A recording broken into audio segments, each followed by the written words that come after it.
Hi. Hey, it's Bridget. Nice to feel you today. Oh, you guys, I know there's so much going on. Let's talk a little bit about feeling, okay?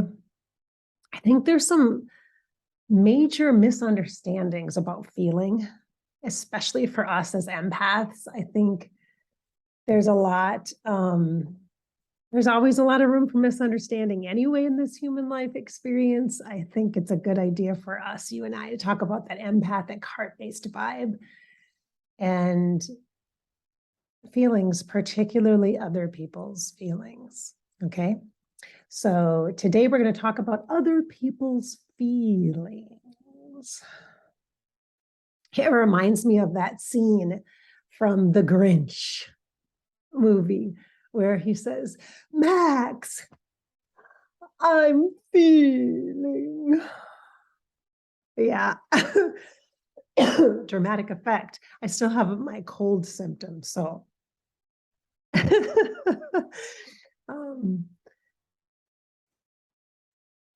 So many times when you and I are working together, whether we're doing a private session or whether we're in a group or maybe it's a sharing through a channeling video or in a Sunday morning coffee podcast, whatever, however we're connecting, we're generally talking about feelings. We are. And feelings are energy and they're information. They're a way for us to help give context to the world around us and maybe an attempt to understand the people we come in contact with, even like our closest people, you know? And I didn't say it was accurate. Okay. I didn't say our feeling interpretations are accurate, but they're ours. To each our own. It's time to own our own feelings and to let go of the ownership that we have had for other people's feelings. Okay, that's what we're going to talk about, is this concept of somewhere along the line, we bought into this idea that we are here to take care of other people, to be kind and gentle to them, to make the world a better place through our relationships and our presence and our service to others. And while those things are all true and meant to be the way that we interact and move through the world, it never was intended to be the only way that we create and understand our own reflection of value, our own worth or worthiness. It does not come from all those things that we are being and doing and interacting and sharing with others. It comes from this just pure source inside of ourselves. And so too then, other people that we have cared for and tended to and been in service to, sometimes maybe not so great. I'm not suggesting you're great when you are in service to those you love. I am not suggesting you are right and you are doing so good and you have not made mistakes and effed things up a lot. I'm not suggesting that. But you have tried. You have made the attempt to be in the service, in the relationship, in the balancing of moving through the world, whether it be in your work environment, whether it be in your kid's school, whether it be in your own interpersonal relationships, whatever that, wherever that is, you have made a good faith effort most of the time. And sometimes you just get overwhelmed and you're like, okay, whatever, F it, right? So the perspective here, though, that I want you to really that we got to talk about is other people's feelings, other people's feelings. So the part of that that's important is other people. Other people. I know this intellectually, you get this, that we are not responsible for other people's feelings. You are not responsible for other people's feelings. I know that making a statement just like that needs some context. Because while it is true that you can be abusive and you can be manipulative and you can, to get your own needs met, you can be in a position where you might cause someone to feel a certain way in order to get either a reaction, a response, or them to just leave you alone. So you might say something that evokes a feeling on purpose. for someone else so that they will leave you alone, or so that they will hurt, or so that they can feel something because you are feeling some things. Now, I know that that's true. That's just true. That's human. That is human nature. It doesn't make you a bad person. It makes you human. But you get to be conscious of that now and aware of that so that you don't use feelings in a way that is out of integrity. You've got to use your feelings with integrity and recognizing, especially as an empath, feeling other people's feelings. You can utilize other people's feelings, and you need to be very aware and sensitive to that, but not in a way that you then protect them from saying whatever you need to say or doing what you need to do or having an experience with you that's authentic. You can't protect people from having an authentic experience with you when you are in relationship with those people. Because when you're holding back, you are not being you. They are not getting you, receiving you. They're not having an opportunity to feel their own feelings and make their own understandings about what that might mean or how that impacts them. You are not giving them a chance. You're trying to protect them from you, which is really messed up. We are, what if, as empaths, we are walking around this world trying to protect everyone from us?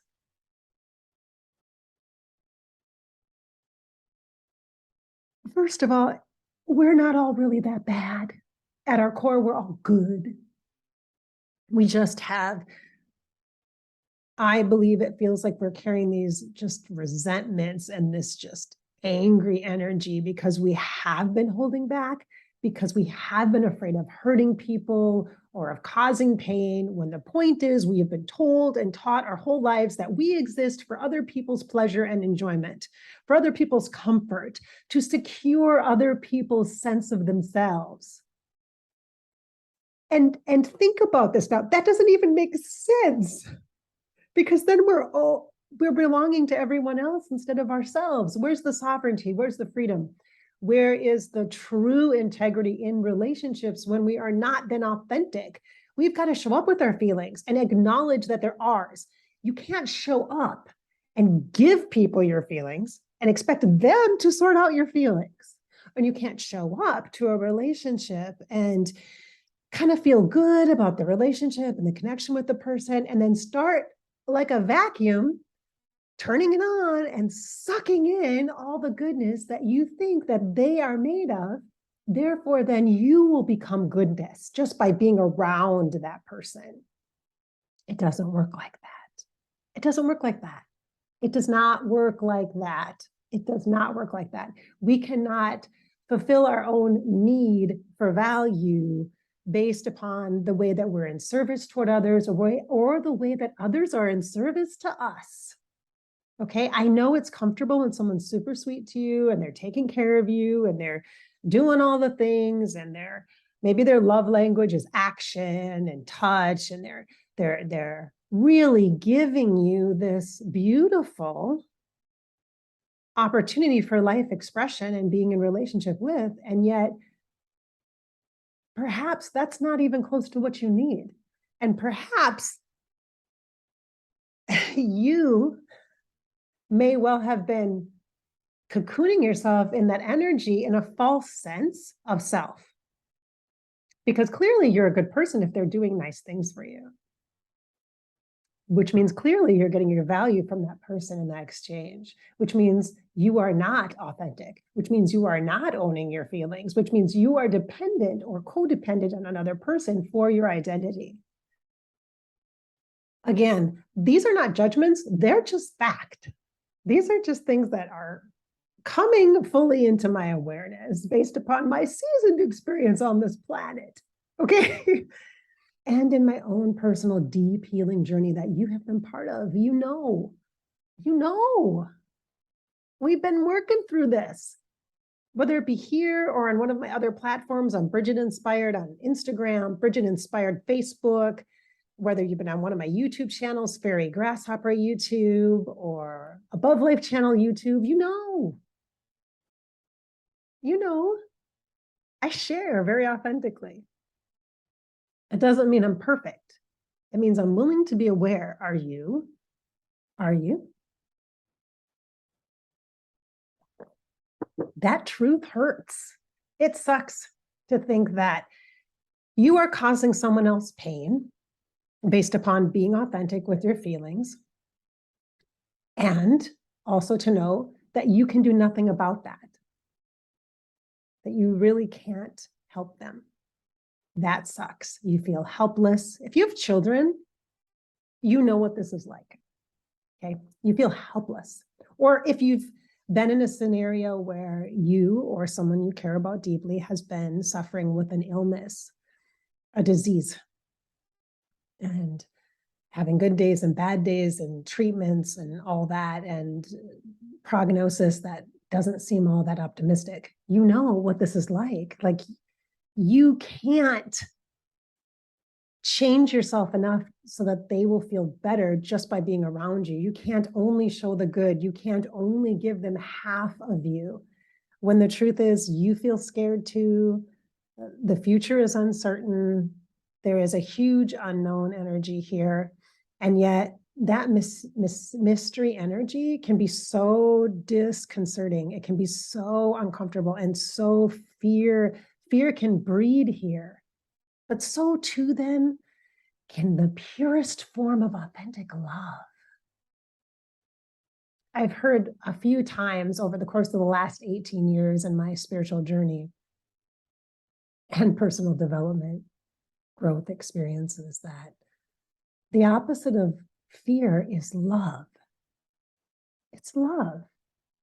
No wonder why we're so afraid all the time, because I think that love is very confusing. There are so many degrees and variations of love. It looks super different to different people based upon the context of your life experience, the traumas you've endured, the dreams you have, the experiences you've had, it just all of it. It can be very ambiguous and vague and thought-provoking, inspiring, and totally confusing and also devastating. So when there's fear, you know that there is then the potential and capacity for love. And it feels a lot like loving ourselves means allowing our feelings by honoring them, by not giving them to someone else to fix, or by not expecting someone else to make us feel better, or to numb us, or to lull us into complacency so we then don't take any action because we're being so cared for or cocooned.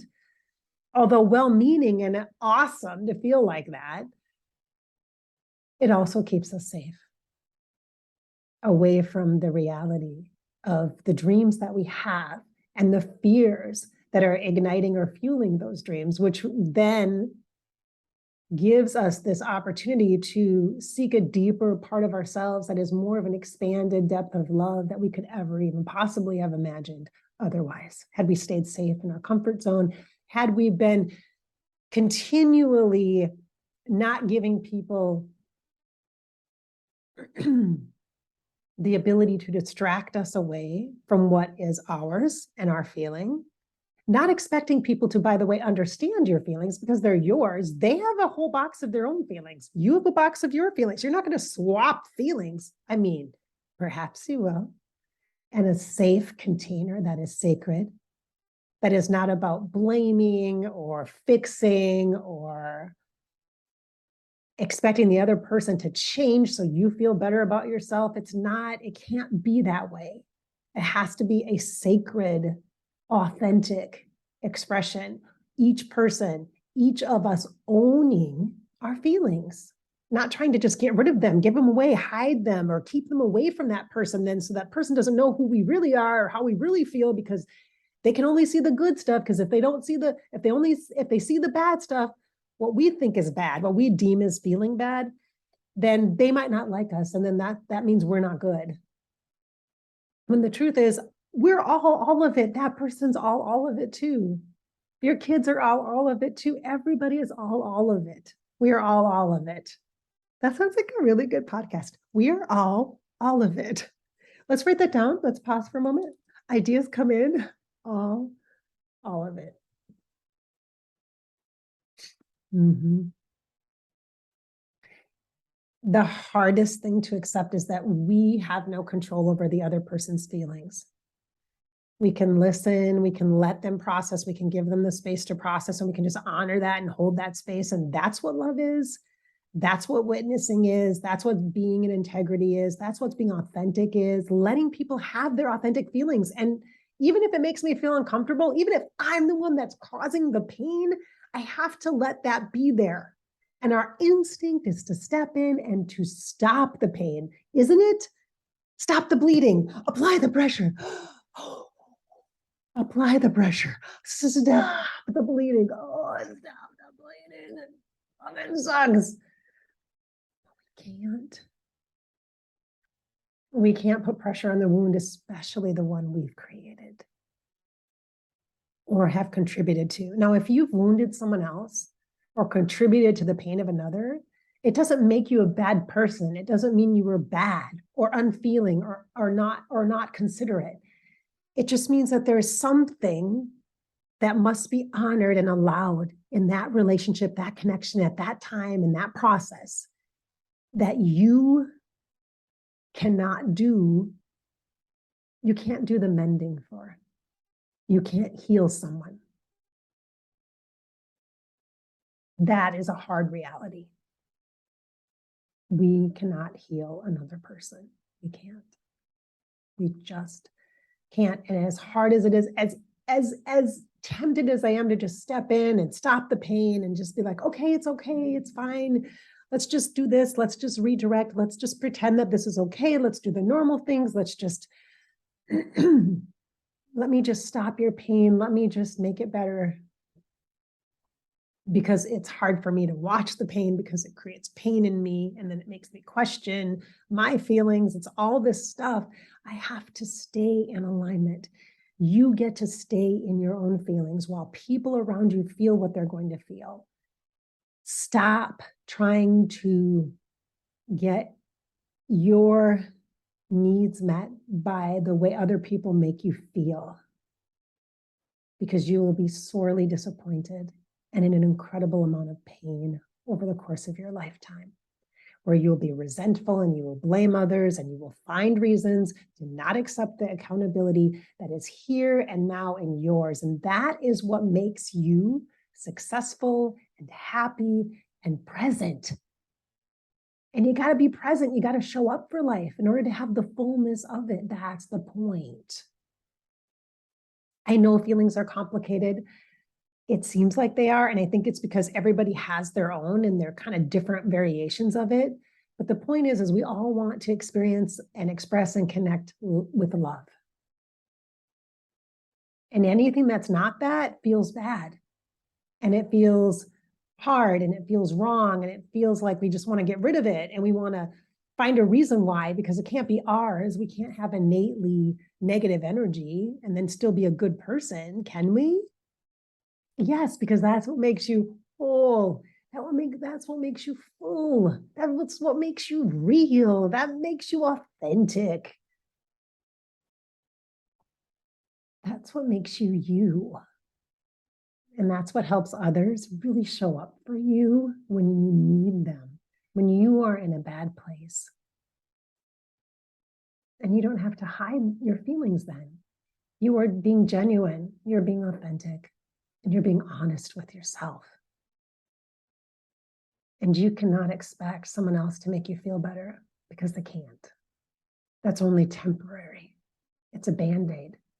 People move through their whole lives just buying boxes of Band-Aids. Wouldn't it be nice to actually heal? Yeah, well, that's a lifestyle choice. And as an empath, you have absolutely the right skills to build a life based on love, to be authentic. We have to let other people be authentic. We have to allow them to be with their feelings too, so that they have the choice to heal the way that's best for them, not the way that is best for us, to not feel additional pain. We cannot avoid the pain. It is a part of the understanding of what life is. It's part of the fullness, the appreciation, the gratitude, the love. So I hope I've inspired your spirit and filled you with hope today during this conversation. It's very real. It's very much what's happening for me right now. It's hard. It is not easy. It's so uncomfortable to be in this place knowing I'm causing others pain. It's hard. And also, there's nothing I can do about it but honor, be in integrity, and just hold that space, however it unfolds for me.